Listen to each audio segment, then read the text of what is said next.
নিশ্চয় আনন্দিত মই নিজক লৈ সুখী বহুখিনি আৰু আগলৈ যাতে মই এনেকৈ নিজৰ সমাজখনৰ কাৰণে কাম কৰি যাব পাৰোঁ তাৰ কাৰণে আপোনালোকৰ আশীৰ্বাদ বিচাৰিছোঁ আৰু নিজৰ জীৱনতো মই যথেষ্ট সাফল্য পাবলৈ যাতে পাওঁ আগলৈও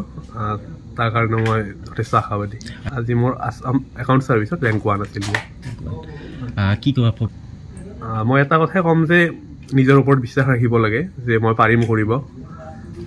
ডিম'টিভেটেড হ'ব নালাগে আৰু এইটো পৰীক্ষাত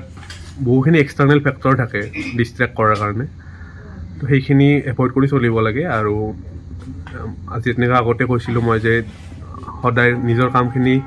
কৰি যাওক ডেইলি আৰু যদি ডেইলি টাৰ্গেটছখিনি পূৰণ কৰে তেতিয়া আল্টিমেট টাৰ্গেটটো সফল হ'ব নিশ্চয় ৰিজাল্ট দিছে এটা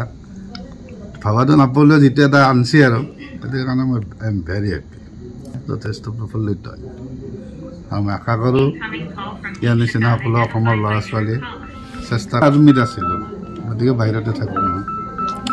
ইয়াত তাৰ পৰাই ফোনত যিখিনি আৰু উদ্গনি দিব লাগে বা যিখিনি বস্তু ইয়াত যোগাৰ কৰিব লাগে মই সেইখিনি আৰু সদায় কৰি আছিলোঁ বোলে যি লাগে লওঁ কেৱল ফ'কাছ কৰ মই মাক হিচাপে আৰু এটা যিমান সৰুৰ পৰা খুব ভাল লাগছে আৰু তাই সৰুৰ পৰা কাৰণে ময়ে বহি কৰিছোঁ ময়ে পাইছোঁ তাৰমানে দেউতাকতকৈ ময়ে বেছি পাইছোঁ আৰু তাৰ ৰিজাল্টে আজি মোক বহুত সুখী কৰিছে সেয়াই আৰু তাক কাৰণে পূৰা টাইমত হেৰি কৰা আৰু গোটেইখিনি তাক কাৰণে মোৰ বহুত হেৰি নাই নহয় আৰু শিক্ষিত কিন্তু তাৰ হেৰিতে আৰু মই তাক কৈ গৈছিলোঁ আৰু এনেকুৱা কৰা এনেকৈ সেইমতে সি আৰু আগবাঢ়ি গৈছিল আৰু সৰুৰ পৰা তাৰ হেৰি দেখা পাই আৰু মই ভাবিছিলোঁ ই নিশ্চয় এজন ভাল মানুহ এজন হ'ব আৰু তাৰমানে সেইটো মোৰ এটা বিশ্বাস আছিল আৰু